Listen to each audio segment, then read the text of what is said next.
I really don't know what to say about this Caddo Parish sheriff election, man. I'm ready to get this thing over with. This thing has been looming over our heads for like the last, 4 or 5 months now.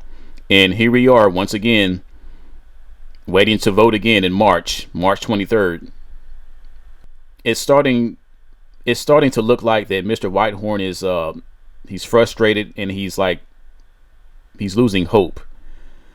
But if you ask me, nobody is to blame for this situation that we're in now with this sheriff election but Mr. Whitehorn. This is his fault. He had the ball in his possession and he fumbled. Because if you ask me, all he had to do back in November was say, well, before November, because I think he was interviewed by KSLA back in October. But all he had to say in the beginning was, yes, I am for stop and frisk. But he didn't say that. All the stuff that's been going on in Shreveport for the last couple of years, the fact that he is not for stop and frisk because you feel like it discriminates against black Americans or whatever. When it comes to tax-paying citizens of Caddo Parish, people who actually get up and go to work every day and try to live by the law, we really don't give a damn about the feelings of suspects. We really don't. Because here's the thing. Yes, it does happen from time to time that a person is wrongfully, suspected of, committing a crime. At some point, you have to stop caring about the feelings of suspects. Because most of the time, not all the time, most of the time, these law enforcement officers, they're right with their suspicions. Mr. Nickelson seems more determined to put his foot down on violent crime in the city of Shreveport and Caddo Parish. He really does. He seems more determined. And Mr. Whitehorn, he's starting to look like what he's been looking like, a soft Democrat. People see him as another soft Democrat who won't get the job done. That's why he nearly lost he actually did lose in that first election. But the way the courts handled it was very smart. I knew, and also the judges knew, that had they took those 11 votes that were proven to be fraudulent away from Mr. Whitehorn and gave the election to Mr. Nickelson and made him the winning sheriff-elect, that would have caused all kinds of controversy. But if Mr. Nickelson comes out on top in this second election, there could be fireworks. And that's when this story could possibly reach to a national level when it comes to attention. Because I've already been seeing this story posted in other sources, from other sources outside of Shreveport. Already, I saw a post on Instagram last week from a celebrity source. So this story has already reached people outside of Shreveport. There's a lot of built up tension in this area right now.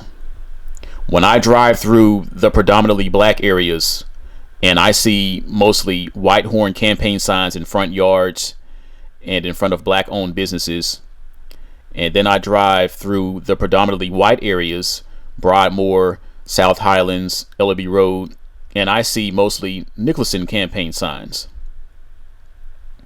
It's turned into one of those classic scenes out of a civil rights movie. Black versus white. Split down the middle. That's where we're at right now. And it should not be this way. But let me tell you guys the straw that broke the camel's back. A couple of years ago, when that little girl was killed in South Highlands, it woke a lot of people up. And it made a lot of people say, enough is enough. Something needs to be done. And that's why people have this attitude, this attitude that they have now about certain people in positions of power in this parish. What happened the next day, the day after that little girl was killed in South Highlands? Do y'all remember what happened the next day? Adrian Perkins, the mayor at the time, Chief Wayne Smith, and I think the fire chief was out there also. They all marched in South Highlands the very next day. Because that was such a tragedy, that little girl being killed by that stray bullet. And I know some of you guys are saying right now, well, a lot of black kids are killed in the hood every day. Yeah, right. But those black kids were killed where? In the hood, where violence is rampant. And remember, guys, this was also around the same time when Perkins was running for re-election for mayor, when he ran against Arsenault. And as you know, he later ended up losing to Arsenault. But Perkins knew, had he not shown up for that march in South Highlands for that little girl, that would have been a bad look for his campaign. That's probably the only reason why he even showed up. So you see, it all comes down to winning the vote and getting that seat. A lot of these politicians, and they're usually Democrat politicians, at the end of the day, a lot of them only care about themselves. They don't care about the people. Money divides. It really does. And unfortunately, it depends on what neighborhood, what area, what zip code you live in where these crimes take place. Some crimes just matter more than others. That's just the way it is. It's sad, but it's the truth. It's just the way it is. So now we're at this point where it has turned into a race issue, and it's going to look very bad for Mr. Whitehorn if he loses in March. Because yes, he does have the experience. And if he loses to a lawyer, a city council member and lawyer, it's going to be embarrassing for him. And that's why this story could potentially make national news. There's this thing called affirmative action. Whether you are for it or against it, it does exist. And a lot of people who are against Whitehorn becoming sheriff, they believe that all of his credentials are because of affirmative action. I know it's sad, but a lot of people believe that. With all his years of experience, there's a lot of concerned citizens of Caddo Parish who believe that he still does not have what it takes to enforce safety in Shreveport. They don't think he has what it takes to make these streets safer. You know, you can't, there's absolutely no way you can stop every single person from shooting a gun, every single suspect from shooting. You can't predict people's actions.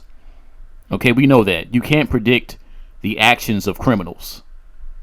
Unfortunately, somebody has to die sometime from gun violence.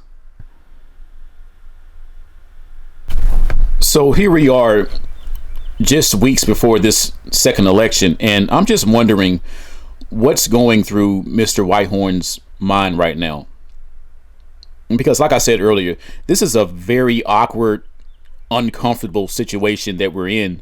And I know especially for him, because even though that first election wasn't legit, it was thrown out by the court, it told us a lot. It told him a lot. The fact that at least half of Caddo Parish residents are not comfortable with him being the sheriff, that says a lot. With all that experience, at least half of Caddo Parish does not want you as the new sheriff. What does that say to him? This kind of reminds me of y'all remember that old episode of Sanford and Son where Fred has a bad tooth, and Lamont wants him to go to the dentist to get his tooth taken out. And they go to the dentist, and when they get there, Fred tells Lamont that I want a white dentist. And Lamont's like, what? What'd you say? He said, I want a white dentist. So the truth is that a lot of people, even to this day, even in 2024, a lot of people still see things the way Fred saw in that episode. That's the truth. Do y'all understand how embarrassing that is? if he loses to Nickelson, that's like the NBA draft. Instead of drafting somebody who played for Duke, a 6'6" guy, 220 pounds, averaged 20 points, 12 rebounds, and 5 assists a game. Instead of drafting that guy, they overlook him and choose a random guy who works at, I don't know, Home Depot. We're going to overlook this guy who played at Duke and just draft this guy and give this guy who works at Home Depot a chance. That's the situation that we're looking at now with this election. I mean, just look at Steve Prater. Steve Prater just stepped down as Caddo Sheriff after what, 20-something years? He just kept getting reelected over and over and over again. Why? Because, well, I'm not saying that he was a bad sheriff. He was a great sheriff. Great sheriff. Great police officer. But you have to admit that he had that look. He had the look, he had the personality. He just had that good old boy image. He was one of the good old boys. Steve Prater to Caddo Parish was what Andy Griffith was to Mayberry. He was just that guy that everybody liked.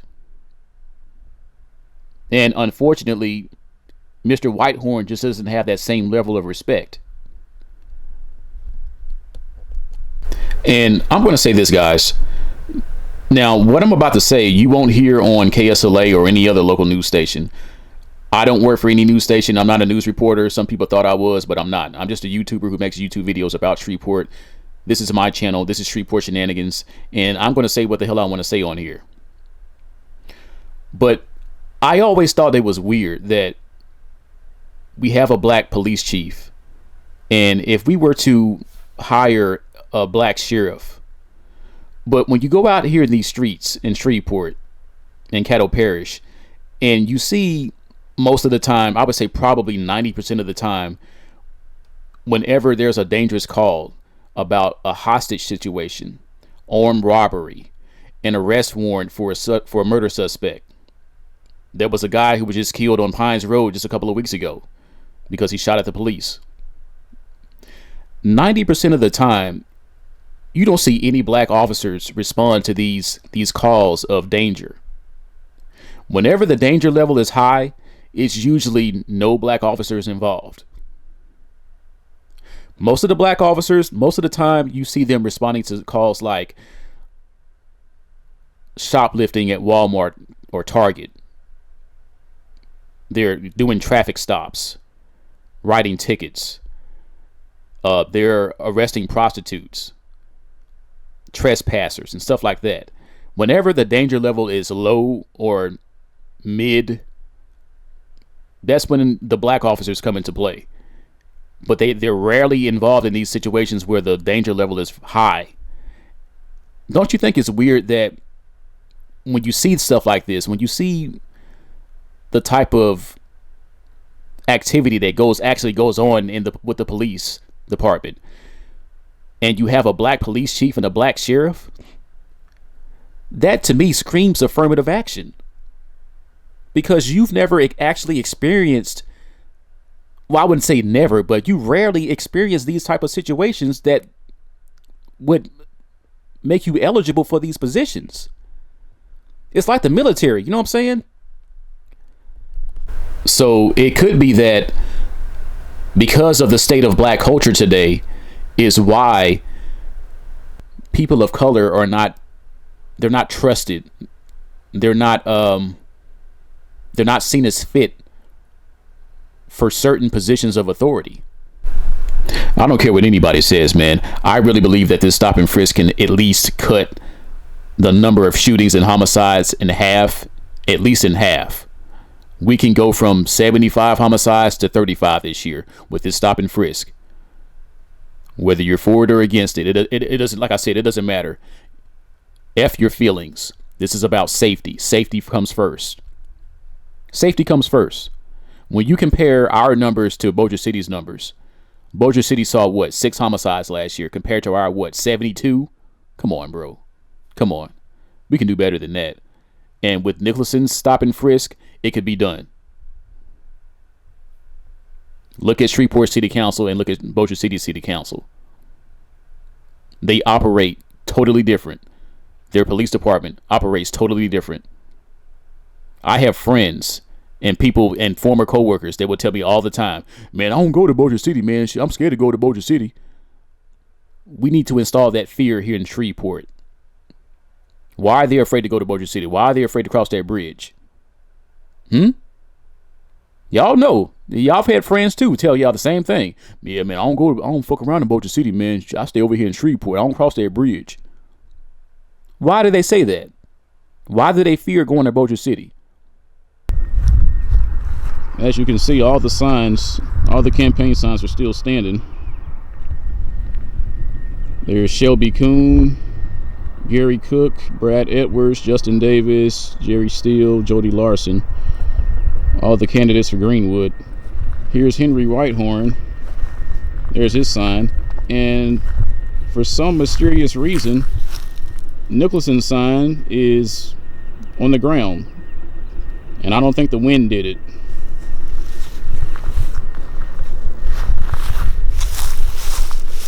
Look at this. The spikes are not even, it looks like somebody sawed off the spikes.